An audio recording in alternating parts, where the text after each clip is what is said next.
Fica como imagem nessa primeira fase da discussão sobre a reforma previdenciária é que a queda de braço foi vencida e talvez tenhamos uma das mais importantes travessias vencidas nessa discussão sobre as mudanças nas regras para os trabalhadores se aposentarem. O governo tem motivos para comemorar, há insatisfação de algumas categorias, mas há uma certeza em meio a todas as polêmicas, a necessidade imprescindível e inadiável de regras para o enxugamento maior da Previdência Social e criação de normas que deem aos brasileiros mais tranquilidade para a aposentadoria no futuro. A reforma vai servir principalmente para as novas gerações. Daqui a 15, 20 anos, 30 anos, o Brasil terá uma Previdência Social mais enxuta, melhor administrada e, quem sabe, Beto Almeida com menos privilégios.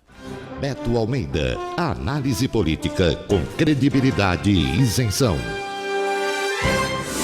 Sem dúvida, Luciano, foi uma vitória importante, mas lembrando que é apenas uma etapa. Essa etapa se deu exatamente na comissão especial que analisa o relatório, né, proposto aí pelo Samuel Moreira, que é deputado do PSDB de São Paulo.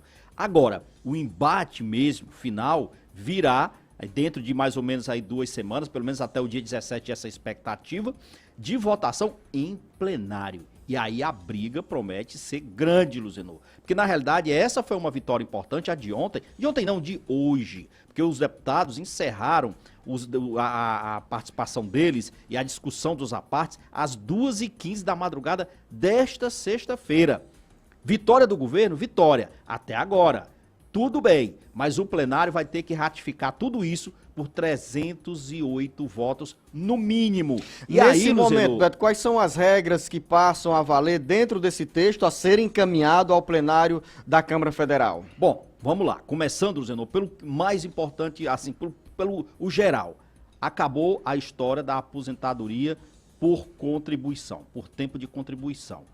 Agora tem que ter idade mínima. E essa idade mínima, Luzenor, é de 65 anos para os homens e de 62 anos para as mulheres. Isso no regime geral, isso valendo para todo mundo. Então, não tem mais essa história. A partir agora da aprovação da PEC, quando ela for promulgada, acaba no Brasil a história de que não existe mais um tempo mínimo de aposentadoria. Passa a ter. Uma idade mínima para aposentadoria. Uma idade mínima, aliás, não tem mais tempo mínimo de contribuição. Ou seja, nas novas regras, as mulheres irão se aposentar com 62 anos de idade e os homens com 65 anos de idade.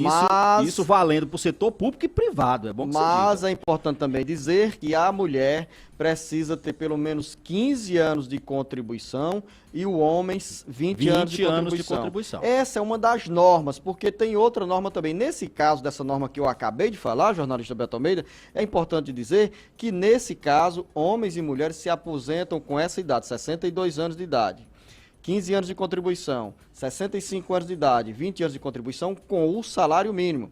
Quem quiser se aposentar com o valor integral da renda que tem no momento que pede o benefício junto ao INSS, terá que ter, além dos 62 anos no caso das mulheres, 40 anos de contribuição e o homem 40 anos de contribuição aos 65 anos de idade. Exatamente, porque aí entra, Zeno, as chamadas regras de transição, que a gente ainda vai ter que analisar isso com mais calma, porque, por exemplo, para deixar bem claro aqui para os nossos ouvintes, todas essas regras que nós estamos falando aqui de mudanças, elas vão valer na sua integralidade, do jeito que estão, para quem vai entrar no mercado de trabalho, para quem vai começar a contribuir para a Previdência a partir da promulgação desse texto. Quem já está hoje na Previdência, quem já contribui, tem que analisar a sua situação, porque aí temos as regras de transições. Tem pelo menos 4 regras de transições, mas o que vai prevalecer, na realidade, são esses textos e a partir daí vai ter que analisar a situação de cada trabalhador. Quanto tempo ele já tem,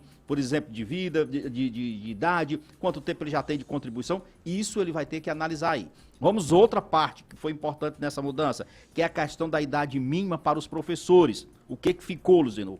60 anos para os professores, para os homens, e 57 anos para as mulheres. Lembre-se que ontem nós falamos aqui que o relator tinha colocado a possibilidade, lá no texto dele final, de 55 anos para as professoras, para as mulheres. Por que isso? Porque ele dizia, olha, ela pode se aposentar aos 55 anos, no entanto, se esticar mais 2 anos aos 57, ela vai se aposentar na integralidade dos seus salários. Isso caiu. Mulher agora tem que se aposentar. A professora tem que ir até aos 57 anos, tá certo? Outra coisa que a gente trabalhou aqui ontem, falando muito, que foi exatamente da derrota dos chamados policiais federais, envolvendo aí os policiais rodoviários federais, a polícia legislativa e também, lógico, a própria polícia federal. Eles realmente não conseguiram avançar, saíram derrotados. No entanto, ainda se abriu uma brecha e privilégios para os policiais militares dos estados e também os bombeiros militares. E por que isso, Luciano? O próprio governo Jair Bolsonaro trabalhou favorável à categoria. E isso, eles foram excluídos da reforma da Previdência, no sentido de ter os mesmos critérios de aposentadoria do pessoal da federal. E qual é a história agora, Luciano? Isso vai ser decidido pelos estados. A responsabilidade de definir o limite de aposentadoria desses policiais militares e bombeiros vai ser responsabilidade dos estados. É uma vai boa... ser entre aspas, porque é o seguinte, Beto Almeida, há uma mobilização ainda, uma tentativa, que um novo movimento vai ser deflagrado para os estados e municípios serem reincluídos na reforma da Previdência Social ao longo dos debates a serem travados no plenário da Câmara Federal e também no Senado. Ou seja, nesse momento, estados e municípios, servidores estaduais excluídos e municipais estão excluídos da reforma previdenciária.